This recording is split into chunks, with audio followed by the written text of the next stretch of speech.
Hello guys, कैसे हो। मैं नंदू सिंह। आज हम नोबेल पुरस्कार 2020 के पढ़ेंगे।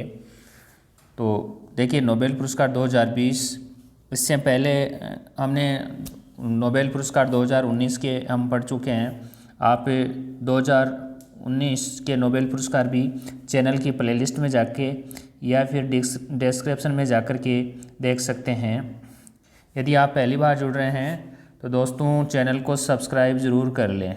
सब्सक्राइब करके साथ में बेल आइकन भी प्रेस कर लें ताकि नेक्स्ट वीडियो का नोटिफिकेशन मिलते रहे।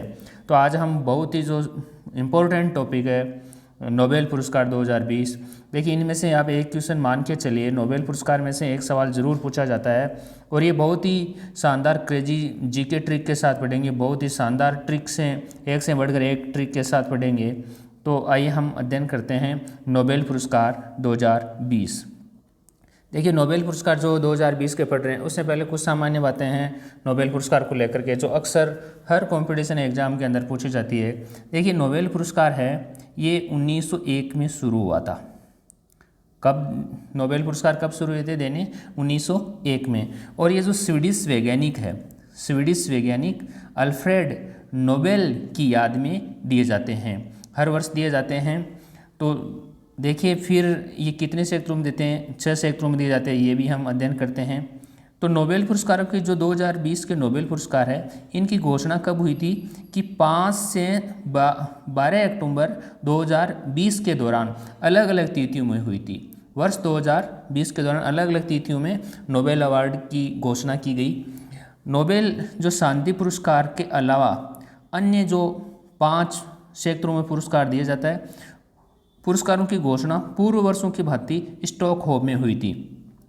देखिए, जो शांति का नोबेल पुरस्कार है वो नॉर्वे में प्रदान किया जाता है और अन्य जो पुरस्कार 5 हैं उनको स्टॉकहोम में उनको प्रदान किया जाता है। तो देखिए यहाँ पे क्या क्वेश्चन बनता है कि जो अन्य जो पुरस्कार है 5 सेक्टरों में दिया जाता है, उनकी देखिए घोषणा कहाँ हुई? स्टॉकहोम में। जबकि नोबेल शांति पुरस्कार की घोषणा ओस्लो में हुई, नॉर्वे की राजधानी ओस्लो में हुई। तो शांति का नोबेल पुरस्कार है वो ओस्लो या नॉर्वे में प्रदान किया जाता है, बाकी स्टॉकहोम में। तो ये अल्फ्रेड नोबेल की याद में कब शुरू हुए? 1901 में शुरू हुए थे। यहाँ देखिए फिर कुल ये 6 क्षेत्रों में प्रदान किया जाता है। देखिए, नोबेल पुरस्कार है ये कितने क्षेत्रों में? 6 क्षेत्रों में। देखिए, शुरुआत में ये 5 क्षेत्रों में ही प्रदान किया जाता था। शुरुआत में 5 क्षेत्रों में प्रदान किया जाता, फिर एक नया क्षेत्र जोड़ा, वो था अर्थशास्त्र। तो अर्थशास्त्र के क्षेत्र में ये 1968 से अर्थशास्त्र के क्षेत्र में भी नोबेल पुरस्कार दिया जाता है। तो कुल मिलाकर के अब जो वर्तमान में है ये 6 क्षेत्रों में नोबेल पुरस्कार दिए जाते हैं। देखिए, ये 6 क्षेत्र कौन कौन से हैं, इनको हम एक एक को अलग अलग शानदार ट्रिक के साथ पढ़ेंगे। देखिए, सबसे पहले चिकित्सा के क्षेत्र में बात करते हैं। जो पहला है पॉइंट है चिकित्सा के क्षेत्र में नोबेल पुरस्कार। देखिए, चिकित्सा के क्षेत्र में यानी मेडिसिन के क्षेत्र में 2020 में नोबेल पुरस्कार किसे दिया गया? किस क्षेत्र में? मेडिसिन में।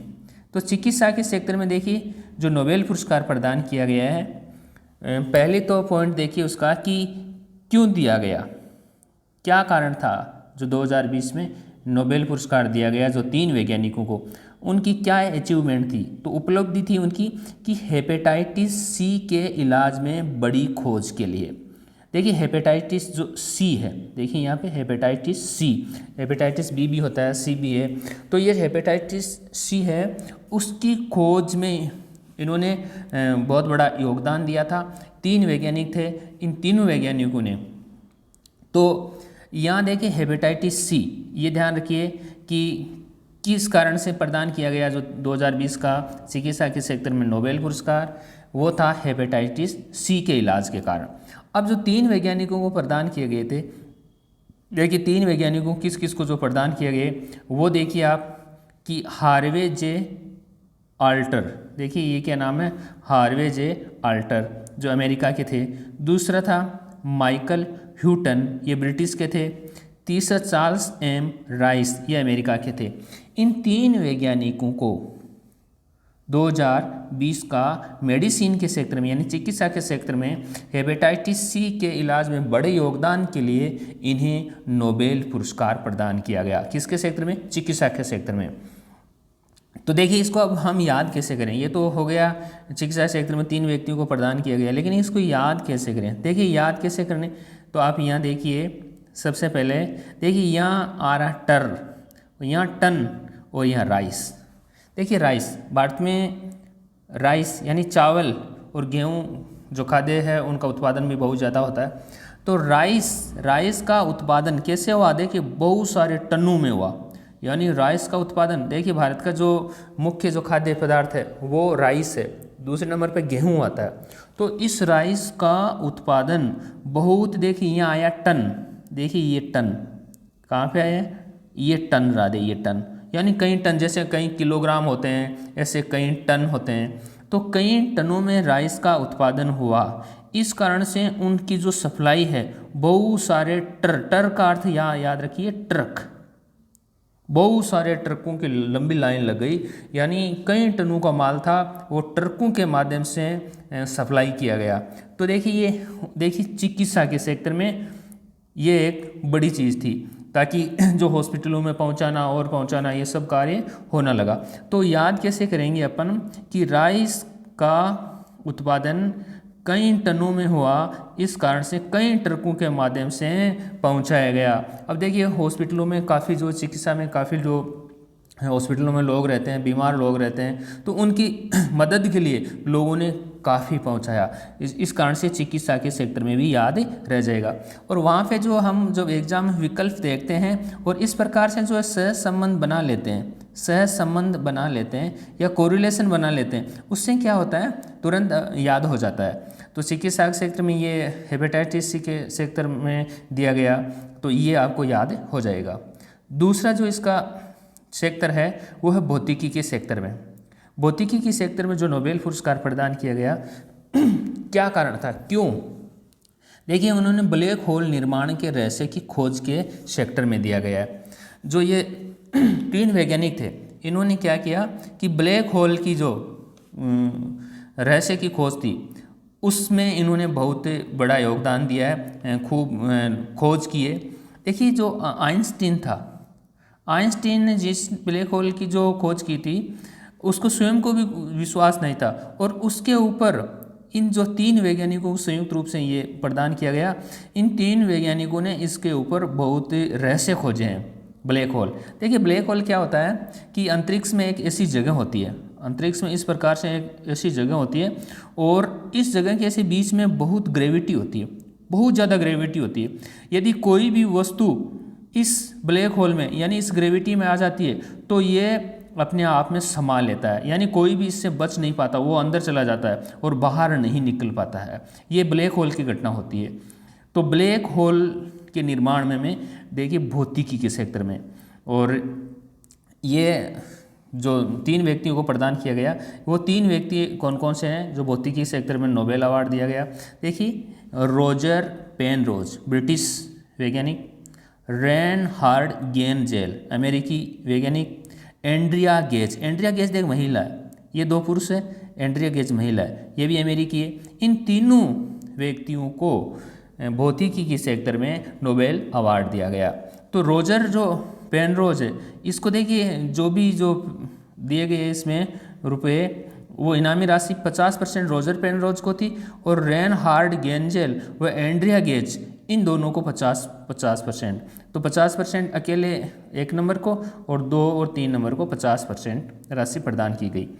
तो देखिए ये तो हुआ कि ब्लैक होल की घटना के बारे में दिया गया, लेकिन इसको याद कैसे करें? देखिए यहाँ आपको कुछ शब्द दिखाई दे रहे हैं, जैसे देखिए पेन रोज, देखिए रोज, गेन जेल, देखिए रोज जेल रोज, फिर देखिए यहाँ गेज।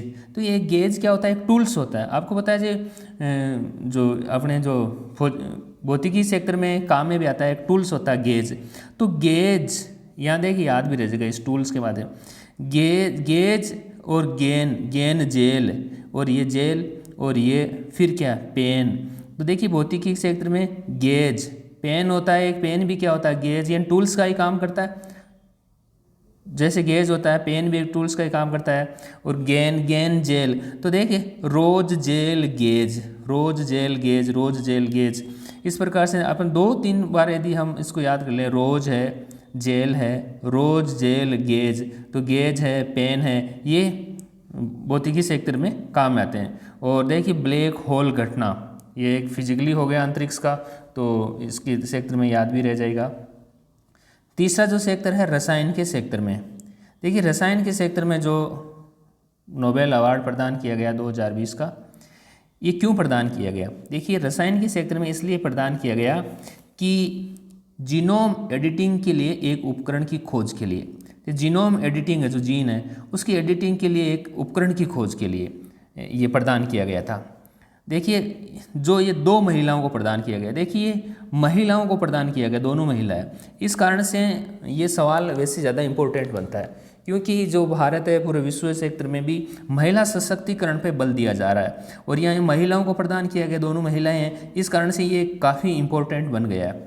तो रसायन के क्षेत्र का काफ़ी महत्वपूर्ण सवाल हो गया।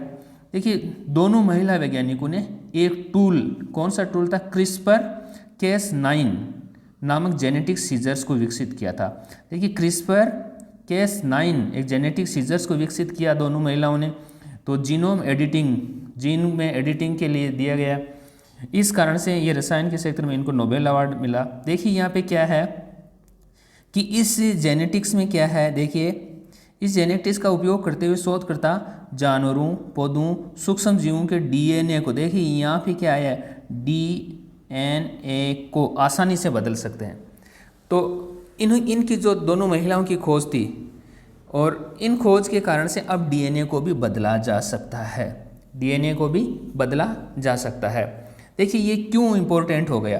देखिए कई बीमारियां ऐसी होती है जो जेनेटिक्स होती है, आनुवंशिक बीमारियां होती है, कई बीमारियां जब एक पीढ़ी से दूसरी पीढ़ी में चलती है, लेकिन जो अब इनकी खोज हो गई, तो इसकी खोज के कारण से डीएनए को भी बदला जा सकता है, यानी आनुवंशिक रोगों से, जेनेटिक बीमारियों से भी अब बचा जा सकता है। ये एक बहुत बड़ी उपलब्धि रही है। इस कारण से देखो इनको ये जो पुरस्कार दिया गया है रसायन का क्षेत्र का, देखिए इस पुरस्कार किन 2 महिलाओं को प्रदान किया गया है? एक का नाम है देखिए एमानुएल कारपेंटियर, ये फ्रांस की है महिला, दूसरी महिला जेनिफर ए डाउडना। इन दोनों महिला वैज्ञानिकों को संयुक्त रूप से रसायन के क्षेत्र में नोबेल अवार्ड प्रदान किया गया। ये तो हुई दोनों महिलाएं, लेकिन याद कैसे करें? देखिए रसायन जो केमिस्ट्री बनी है, केमिस्ट्री कैसे बनी है? देखिए यहाँ हम बनाते हैं, इस केमिस्ट्री को हम भी बनाते हैं। ये देखिए डना, यहाँ एक शब्द आया डना, तो हम डीएनए को ऐसे लिख देते हैं, क्योंकि डीएनए के क्षेत्र में ही इनको जो अवार्ड मिला था, ठीक है। तो ये इसकी हिंदी बना लीजिए आप, डीएनए की क्या बनेगा? ये डना बनेगा, डना। तो डीएनए से डना बन गया। अब जो डीएनए कैसा होता है, देखिए डीएनए की जब जैसे अब संरचना बनाए तो अपन देखिए इस प्रकार से होता है, ये इस प्रकार से होता है।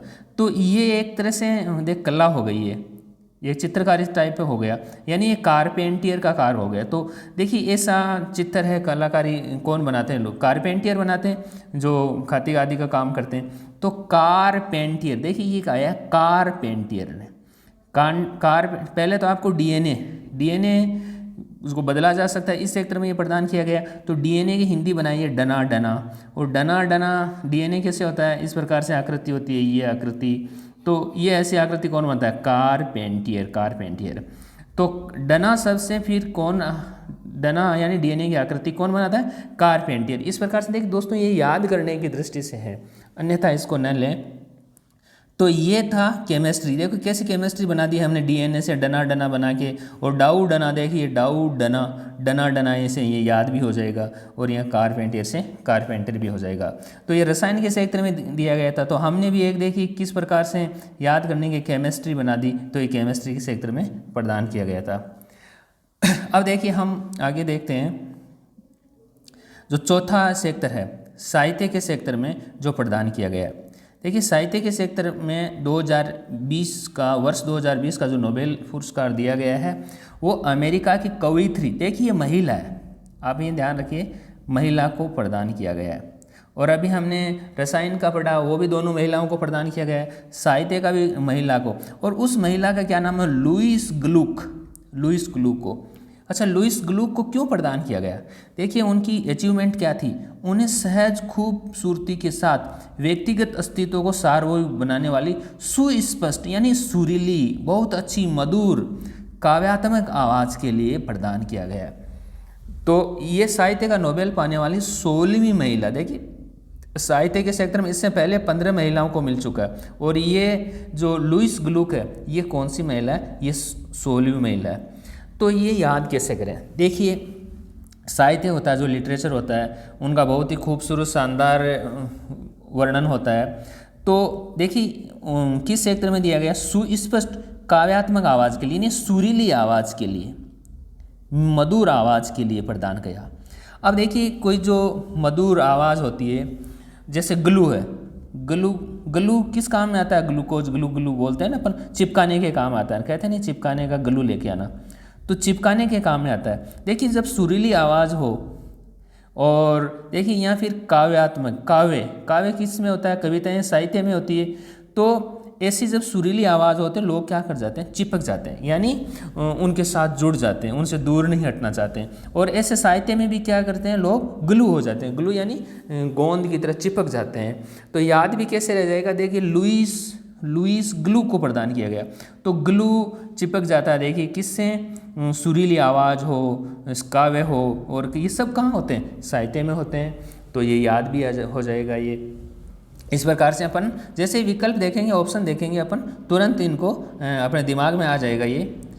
अब पांचवा जो सेक्टर है, देखिए पांचवें सेक्टर में नोबेल पुरस्कार किसे दिया गया, ये देख पांचवें सेक्टर में वर्ष 2020 का नोबेल पुरस्कार शांति के सेक्टर में दिया गया है WFP को, WFP वर्ल्ड फूड प्रोग्राम को, विश्व खाद्य कार्यक्रम को प्रदान किया गया है। किसके सेक्टर में, शांति के सेक्टर में। शांति के सेक्टर में 2020 का नोबेल पुरस्कार विश्व खाद्य कार्यक्रम वर्ल्ड फूड प्रोग्राम को प्रदान किया गया। क्यों प्रदान किया, देखिए उपलब्धि क्या थी कि UNO यानी संयुक्त राष्ट्र संघ की एजेंसी वर्ल्ड फूड प्रोग्राम, देखिए ये एजेंसी किसकी है, UNO की, यूनाइटेड नेशन ऑफ ऑर्गेनाइजेशन की एक एजेंसी है जिसका नाम है वर्ल्ड फूड प्रोग्राम। यही है वर्ल्ड फूड प्रोग्राम को दुनिया भर में करोड़ों लोगों की भूख मिटाने के लिए नोबेल शांति पुरस्कार दिया गया है। किसके सेक्टर में, शांति के सेक्टर में। देखिए ये पहली बार है जब देखिए यहाँ एक महत्वपूर्ण लाइन और भी है कि यह पहली बार है जब शांति पुरस्कार किसी व्यक्ति या संस्था की बजाय किसी प्रोग्राम को दिया गया। न तो देख किसी, अब की बार न तो किसी व्यक्ति को दिया गया है, न किसी संस्था को दिया गया है, बल्कि एक कार्यक्रम को प्रदान किया गया है। अच्छा, अब इसको याद कैसे करें?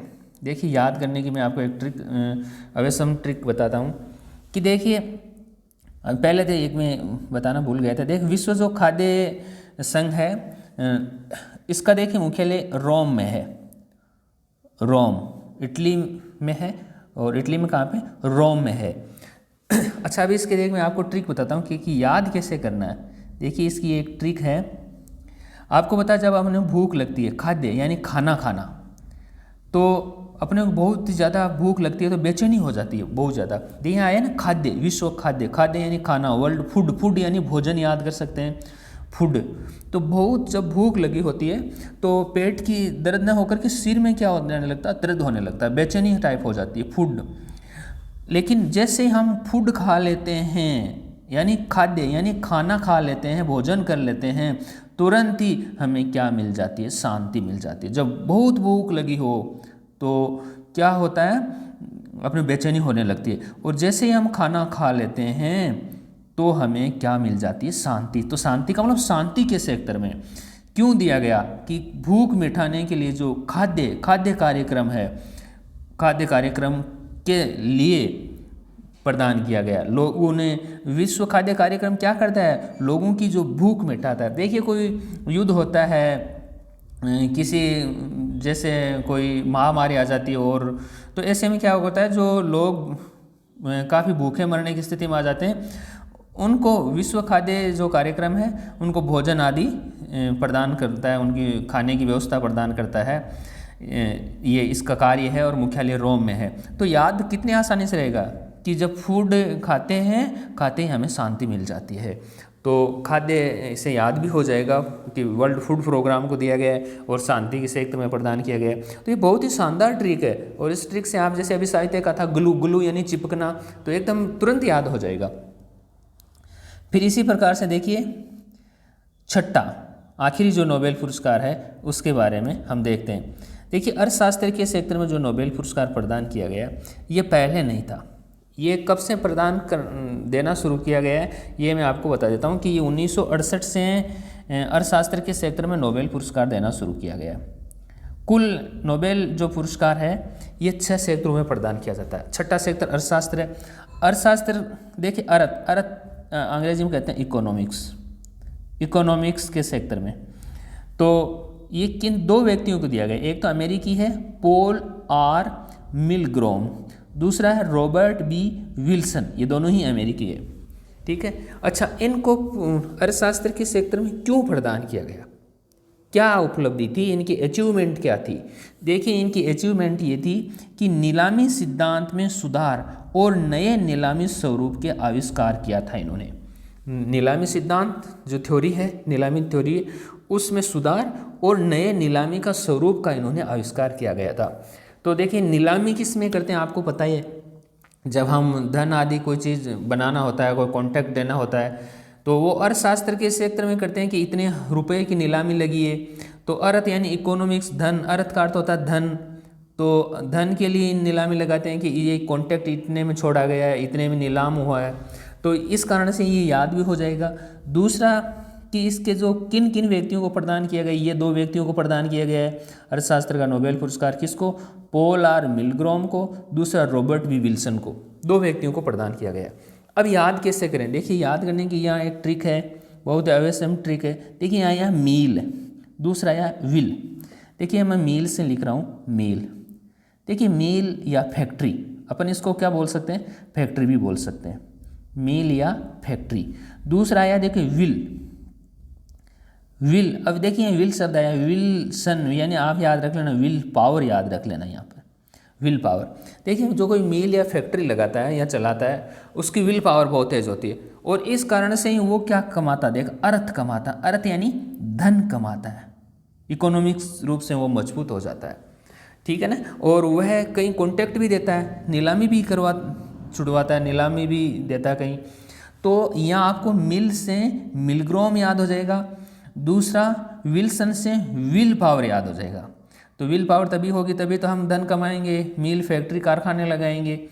तो इस प्रकार से ये दोनों आप थोड़ा सा कोरिलेशन कर लेंगे तो ये तुरंत याद हो जाएगा। और जैसे हम विकल्प या ऑप्शन देखेंगे तो तुरंत ही ये हमें याद भी आ जाएगा। ये थे अपने दोस्तों नोबेल पुरस्कार जो 6 क्षेत्रों में प्रदान किया जाता है। तो दोस्तों आपने यदि अब तक वीडियो को लाइक शेयर ज़रूर करना है आपको, और साथ में देखिए यदि आपने चैनल को सब्सक्राइब नहीं किया दोस्तों तो सब्सक्राइब ज़रूर कर लें चैनल को, ताकि आपको नेक्स्ट वीडियो का नोटिफिकेशन भी मिलता रहे। साथ में लाइक करें, शेयर करें और कमेंट भी करें। तो दोस्तों आज के वीडियो में इतना ही, इजाज़त दीजिए, धन्यवाद।